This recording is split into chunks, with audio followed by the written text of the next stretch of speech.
তুমি তো বলছো ভারতবর্ষে ইসলাম কায়েম করব, তোমার 3.5 হাত বডিতেই ইসলাম নাই। এখানে যতগুলি মানুষ বসে আছে গোটা দেশে ইসলাম কায়েম করতে হবে না। আমি নূর মোহাম্মদকে শুধু দেখেন খেয়াল করে, আমি বেঈমান, আমি মুনাফিক, আমি জালিম, আমি অত্যাচারী, তাহলে আমার কাছে ইসলাম নাই। 3.5 হাত বডিতে এখানে ইসলাম নাই। এখন তো রাজ্য দখল, তারপরে কেন্দ্র দখল, এটা পরে ছেড়ে দেন।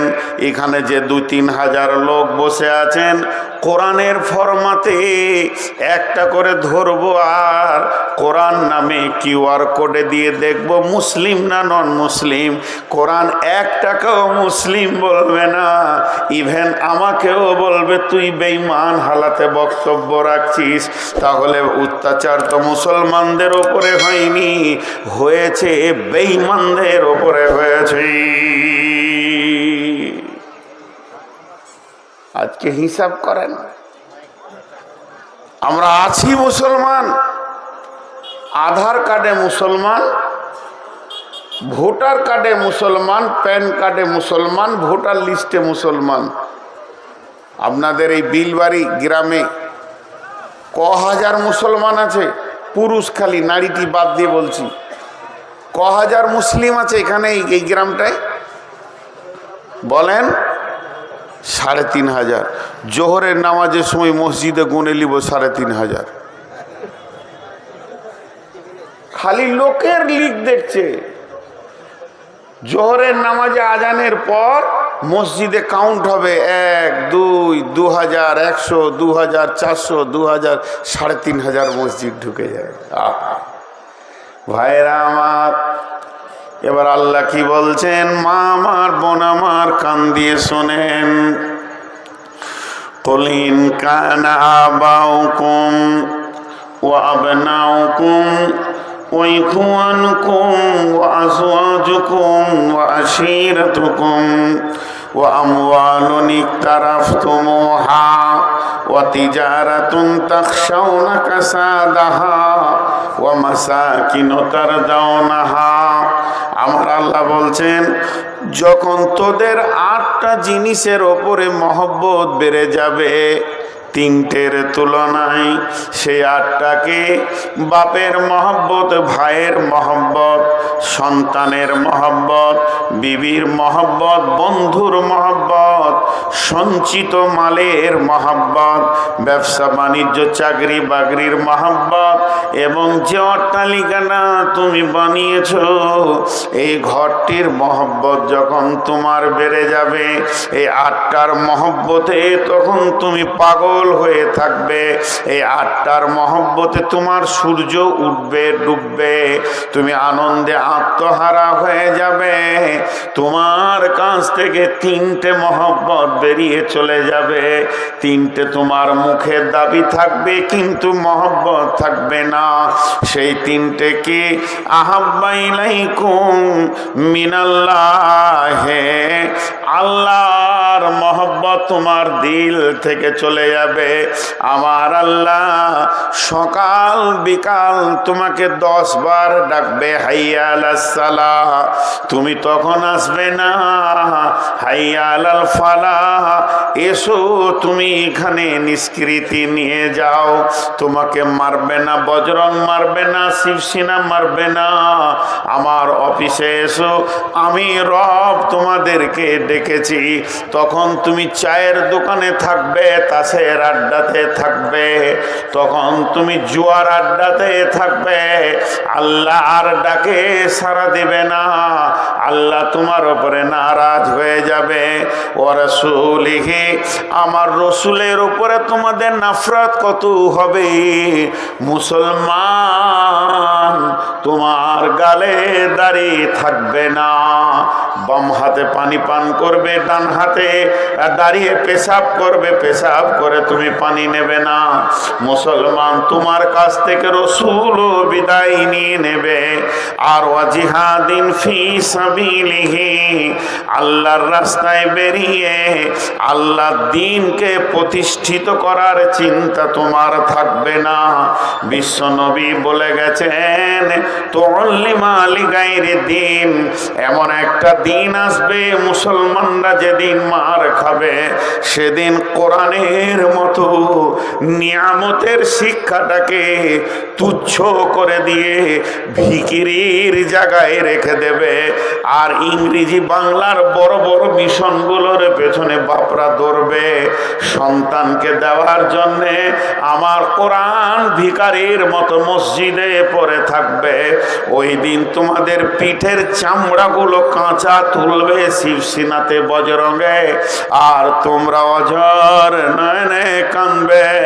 আমি আল্লাহ দর্শকের ভূমিকা পালন করব, এতটুকু আমার কাছ থেকে তোমরা হেল্প পাবে না।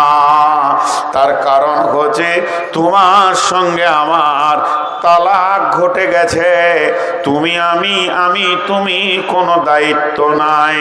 আমি যে মেয়েটাকে বিয়ে করেছি, ওই মেয়েটা হলো আমার বিবি, তাকে আমি ভালোবাসি, তার সঙ্গে আমার প্রেম আলাপ আছে, তার আমি কসমেটিক্স দিই, কাপড় দিই, তার খাওয়ার চিন্তা করি। মেয়েটা অসুস্থ হলে আমাকে বড় কষ্ট লাগে, নানান চিন্তায় তাকে আমি নিয়ে আছি। যেদিন মেয়েটি লোক ডেকে খোলা তালাক নেবে, এর সঙ্গে আমি আর সংসার করব না, এর সাথে আমার কোনো সম্পর্ক থাকবে না। ওই দিন মেয়েটার সাথে আমার তালাক ঘটে গেল সামাজিকভাবে। সমাজ জেনে নিল মেয়েটির সঙ্গে আমার চিরতরের তালাক হয়ে গেছে। ওই মেয়েটি সামনে ঈদে অপেক্ষা করছে, আমার জন্য নতুন কাপড় আসবে, আমি তাকে কাপড় কিনে দিব। এই চিন্তাটাই হলো তার ভুল। বিশ্ব নবী বলছেন, মাজরে মান তারাকা সলাতা মাকতুবাতান মুতাআম্মিদান ফাকাদ বারিয়াত মান মিনহু জিম্মাতুল্লাহি লা তাতরুকান্না সলাতা মাকতুবাতান মুতাআম্মিদান ফাইন্না মান তারাকা সলাতা মাকতুবাতান মুতাআম্মিদান ফাকাদ বারিয়াত মিনহু জিম্মাতুল্লাহি। আল্লাহর নবী বলছেন, হে মাজ, আমার উম্মতদেরকে বলে দাও, কেউ যদি, হে মাজ, তুমি জীবনে জ্ঞানবশত স্বেচ্ছায় এক ওয়াক্ত নামাজ কামাই করবে না, এক ওয়াক্ত নামাজ ছেড়ে দেবে না। হে মাজ, শুনে নাও, আমার যে উম্মত এক ওয়াক্ত নামাজ জ্ঞানবশত স্বেচ্ছায় ছেড়ে দেয়, আল্লাহর সঙ্গে তার সম্পর্ক কেটে যায়। ফাকাদ বারিয়াত মিনহু, আল্লাহ তার থেকে আর কোনো সম্পর্ক রাখে না, তাকে মারছে না কাটছে, এ ব্যাপারে আল্লাহর কোনো জিম্মা নাই। ফাকাদ বারিয়াত মিনহু জিম্মাতুল্লাহ, আল্লাহ তার জিম্মা থেকে বাড়ি পেয়ে যায়। বলেন, আমাকে একজন হাজি সাহেব প্রশ্ন করেছিলেন, নাম বললে জিজ্ঞেস করে বুঝতে পেরে যাবেন। বিখ্যাত হাজি পশ্চিমবঙ্গে এমন কোন নাই যার নাম জানে না মানুষ। আমি কোনো কাজে গিয়েছিলাম ওনার অফিসে, তো উনি আমাকে দেখেই চিনে ফেলেছেন যে আপনি নূর মোহাম্মদ, আমি আপনাকে ইউটিউবে দেখেছি, আমার আপনার বাড়িও আমি কয়েকবার এসেছি। আমি বলিনি যে আমি নূর মোহাম্মদ, এসেছি চলে গেছি, কাজ ছিল না, আজকে কাজে এসেছি।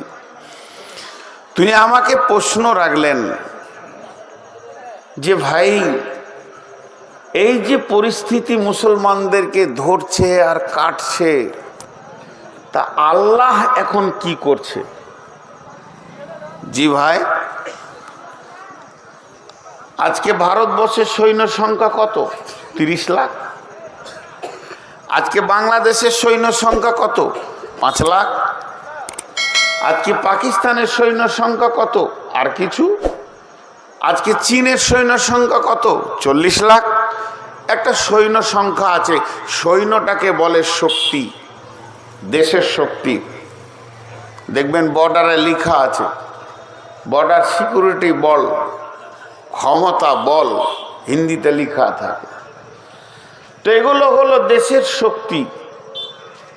আচ্ছা, সারা পৃথিবীর সমস্ত সৈন্যের শক্তির থেকে আমার আল্লাহর শক্তি কম? আপনাদের ধারণা কি? আল্লাহু আকবার।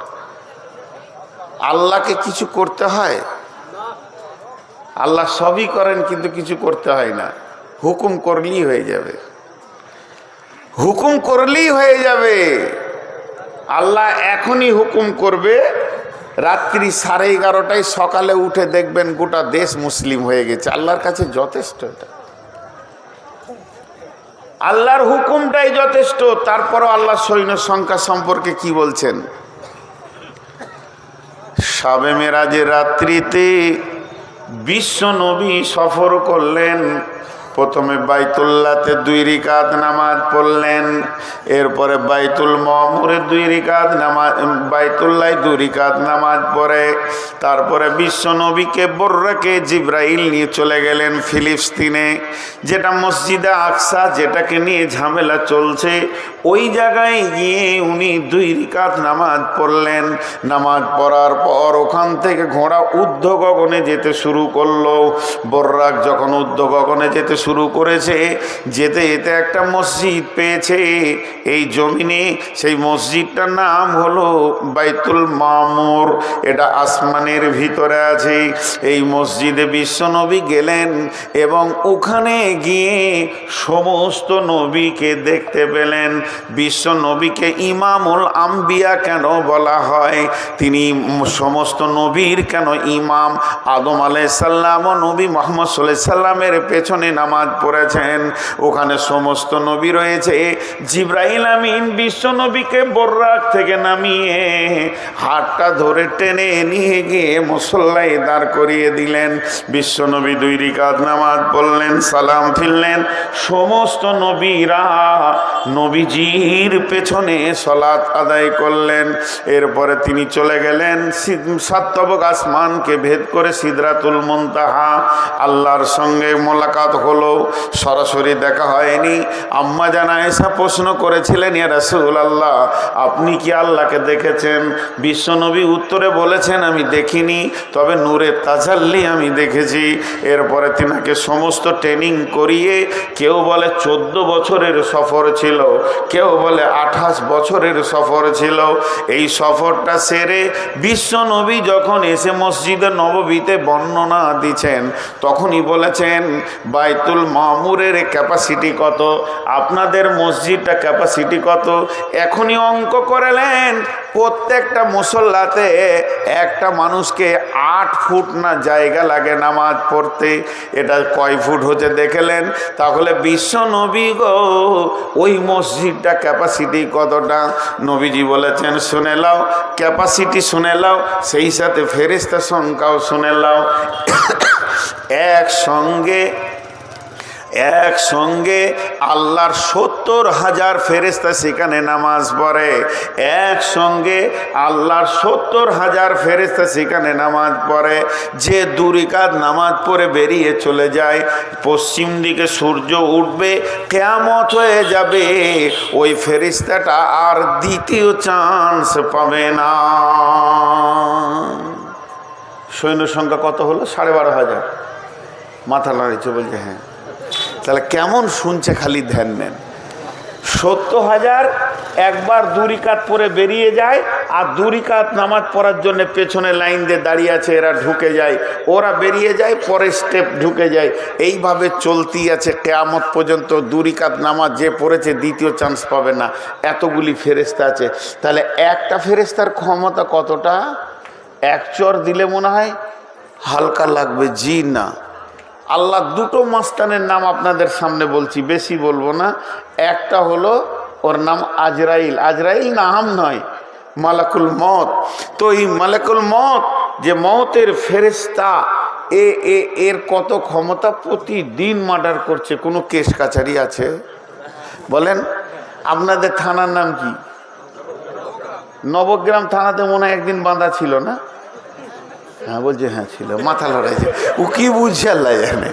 জি, প্রতিদিন চালিয়ে যাচ্ছে আজরাইল, প্রতিদিন চালিয়ে যাচ্ছে, ওকে বাঁধার ক্ষমতা কারো নাই।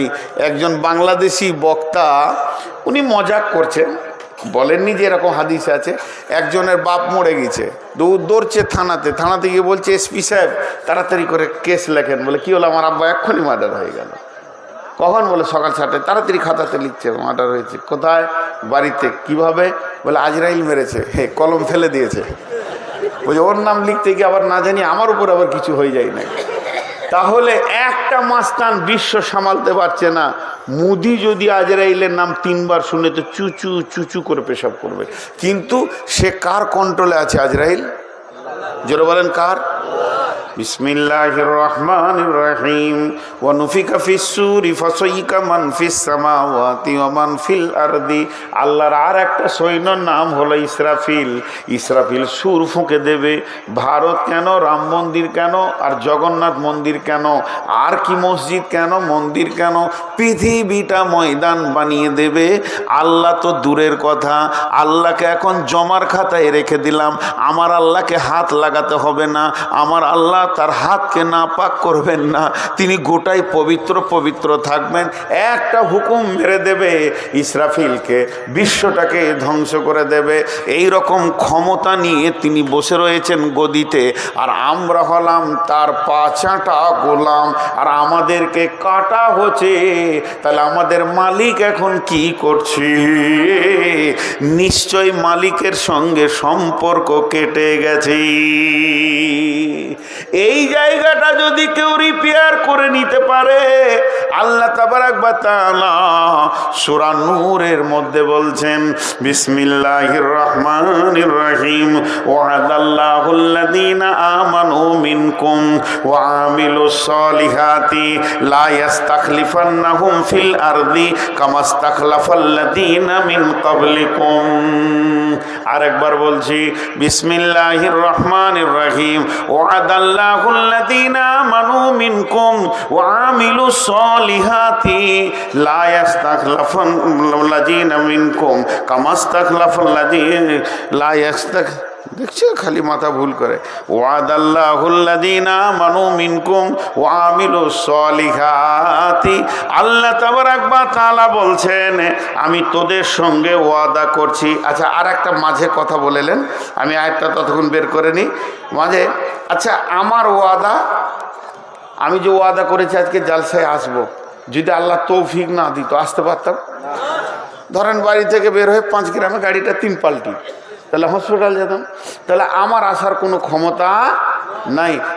আমি যেখানে এসেছি আমি আসিনি, আমার আল্লাহ আমাকে তৌফিক দিয়েছে বলি পৌঁছাইতে পেরেছি, ঠিক না? তো যখন আমি ওয়াদা করব তখন কি বলবো? ইনশাআল্লাহ আপনাদের জালসায় আমি আসছি। যখন ইনশাআল্লাহ বলবো তো আমার আল্লাহ আমাকে তৌফিক দেবেন। তা এই তৌফিকটা পেলে তবে আমি আসতে পারবো। কিন্তু আল্লাহকে কোনো তৌফিক লাগবে? আল্লাহ যদি কোনো ওয়াদা করে তৌফিক লাগবে? এতগুলো লোক, পেছনের লোক একটু আগে চিল্লাইছিলেন তো। আমি সলিড কোরআন হাদিস দিয়ে আজকে মলম দিয়ে যাচ্ছি, ঘা ভালো হয়ে যাবে। কিন্তু মেয়েরা শুনছে না, ওরা মুড়ি ভাজতেই আছে।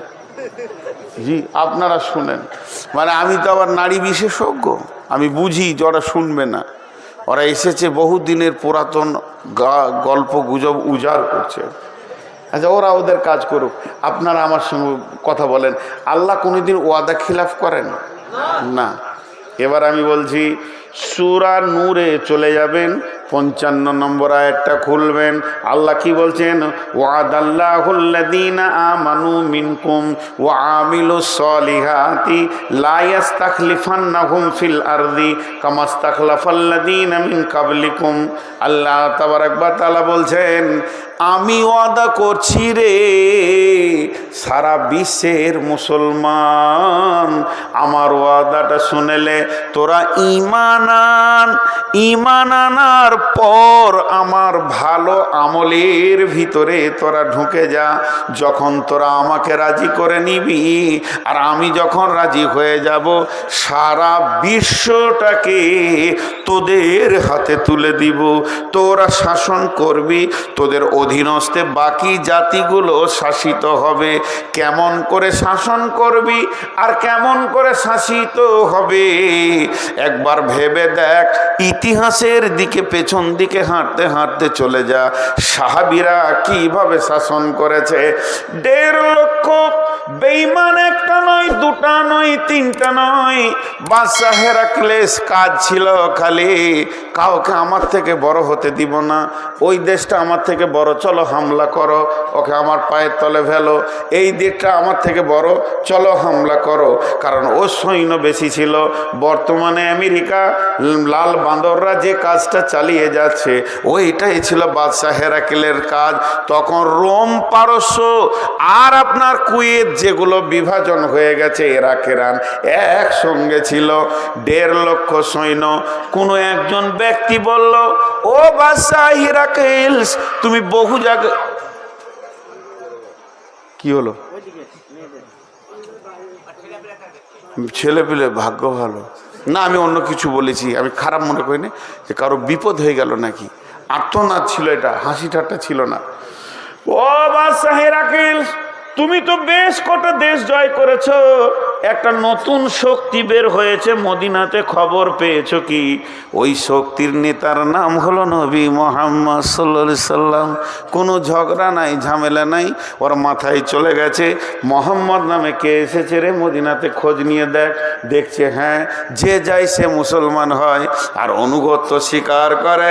তখন বাদশা হেরাক্লেস বলছে, এবার মদিনাটাকে জয় করো। সুরসুরি উঠে গেল। জি ভাই, এতদিন তুমি যা করেছো করেছো, এবার 11 লাখ তারে হাত দিতে যেছো বাপ। মোহাম্মদকে চিনো কি, সে কে? এবার বলো ওটাকে জয় করো। বিশ্ব নবী খবর পেয়ে গেল যে আমাদেরকে বিজয়ী করবে, আমাদের ওপরে তারা বিজয়ী হবে, আমাদেরকে পরাজিত করবে। রোম সোমবার রেডি হয়ে গেছে। আল্লাহ কোরআনে সূরা রোম দিয়ে দিয়েছেন। বিশ্ব নবী সৈন্যদেরকে বললেন, ও আল্লাহর গোলামের দল, ও আল্লাহর গোলামের দল, আলী রে, ওসমান রে, রে আবু বকর, কে আছো? উমার, এ খালিদ বিন ওয়ালিদ, এবার তোমরা রেডি হও। কতজন সৈন্য বিশ্ব নবী নিলেন সঙ্গে মোতার প্রান্তে যাওয়ার জন্যে? 30,000 সৈন্য। 30,000 সৈন্য। কতগুলো বললাম? বেঈমানরা কত আছে? 1.5 লাখ। 30,000 সৈন্য নিয়ে মদিনা থেকে সফর শুরু করে দিলেন। আর মদিনা থেকে যখন সফর শুরু হলো, রাস্তাটা কয় কিলোমিটার ছিল? জি বলেন, কে বলতে পারবে? রাস্তাটা কয় কিলোমিটার ছিল? তখন তো কিলোমিটার ছিল না, এখন কিলোমিটারে এসে গেছে 1900 কিলোমিটার রাস্তা। পাহাড়ি রাস্তা, শুধু তাই নয়, পাহাড় পর্বত মরুভূমিকে পার করে তাদেরকে যেতে হবে। এই রকম পাহাড়ি রাস্তা, 1900 কিলোমিটারের রাস্তা তারা রেডি হয়ে গেল। এবার মুনাফিকরা ভিতরে ঢুকে গেল। মুনাফিকরা বলছে, যাস না, প্রচণ্ড গরম, এত গরমে গিয়ে তোরা কি মরবি, এই মোহাম্মদের পেছনে যাস না। বিভিন্ন রকম বুঝাতে লাগলো।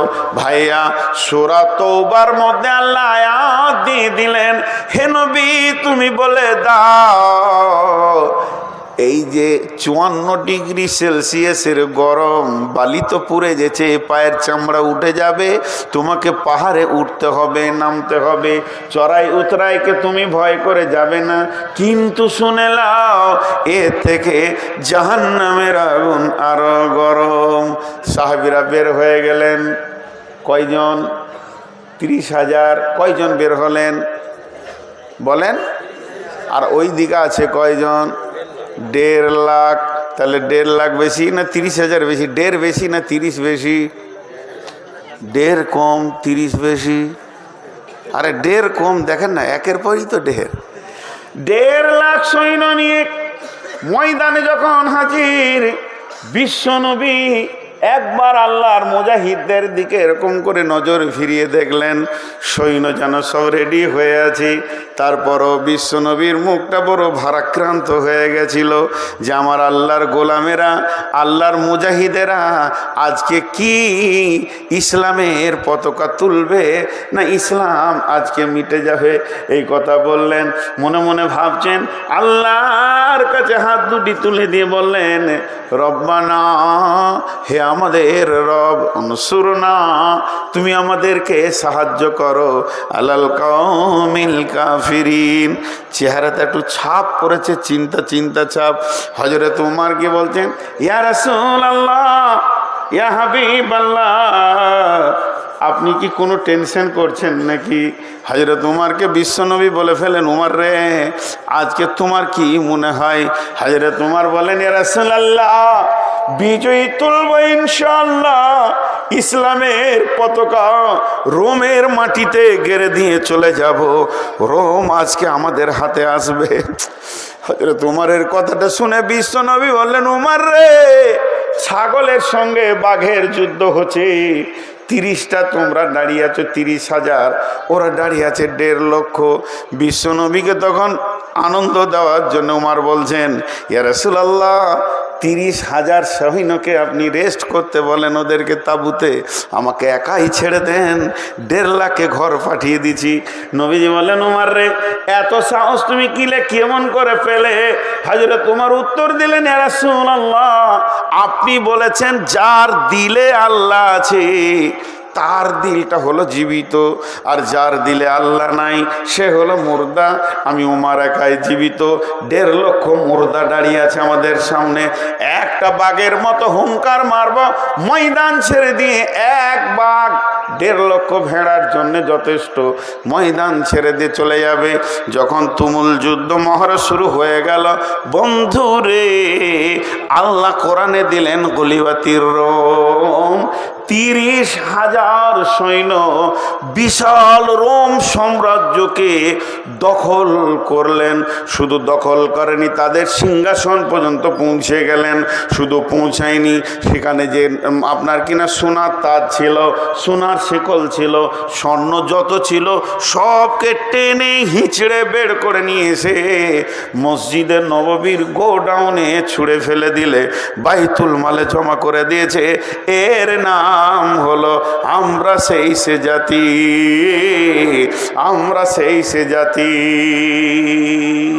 কিন্তু আজকে আমরা কি, আজকে আমরা, জি ভাই শোনেন, আজকে আমাদের অবস্থাটা কোন জায়গায় পৌঁছে গেছে? খোদায় পাইয়া, আল্লাহ রে পাইয়া, বিশ্ব বিজয়ী একদিন ছিল যারা, আল্লাহকে হারিয়ে ভীত পরাজিত আজ দুনিয়ায় তারা। আল্লাহর সঙ্গে যুক্ত সদাই ছিল যাহাদের মন, দুঃখে রোগে শোকে অটল ছিল যাহারা সর্বক্ষণ। এসে শয়তান ভোগ বিলাসের, ভাষাটা শোনেন কবি নজরুলের, এসে শয়তান ভোগ বিলাসের কারিয়া নিয়েছে ইমান তাদের, আল্লাহকে হারায় মুসলিম আজ হয়েছে সর্বহারা। আজকে আমরা শেষ হয়ে গেছি। তাদের সঙ্গে কে ছিল না? আল্লাহ। আমাদের সঙ্গে আল্লাহ নাই, আমাদের সঙ্গে আল্লাহ নাই, আমাদের সঙ্গে আল্লাহ নাই, শেষ হয়ে গেছে। আল্লাহর সাথে সম্পর্ক অনেক আগে কেটেছে। আল্লাহকে সাক্ষী রেখে একটা কথা বলছি, আজকে পবিত্র মজলিসে বসে আছেন, একটু বেঈমানি কথা বলবেন না আপনারাও, আমিও বলবো না। আজকে আমার আল্লাহ আমাকে তৌফিক দিয়েছেন, এশার নামাজ 2 রাকাত রাস্তায় সফরের পড়েছি। আমি এশার নামাজ 2 রাকাত পড়েছি তাই হাত তুললাম। আপনারা এশার নামাজ পড়ে কে কে বসেছেন হাত তুলেন। আর বাকি কটা মার কি সাদে পড়ছে গো?